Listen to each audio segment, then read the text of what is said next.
पंजाबी दा मां बोली अच्छा मां बोली रात फिर आगे 10 के संगीत या बताइए ये माहौल की जड़ा बात ये पहला जड़ा ना मजाक में रखो मजाक है जड़ा बता दी मैं तो संगीत चलो संजीदगी तो हट के तेरे मुस्कुराहटा की तरफ अनायत करो बिस्मिल्लाह बिस्मिल्लाह बड़ी उम्दा गल की थी तो जीव नु जंदरे लावा आहा चुप करावा के सुभान अल्लाह जीव नु जंदरे लावा चुप करावा के किवें ओए वगदे पानी दे विच कंध बनावा के क्या बात है क्या बात है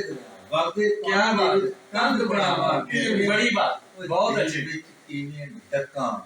रात मोहब्बत वाला आहा पखदा कोला तूड़ी हेठ लुकावा के क्या बात है क्या बात है क्या बात है पखदा कोला तूड़ी हेठ क्या बात है बहुत खूबसूरत जिंदाबाद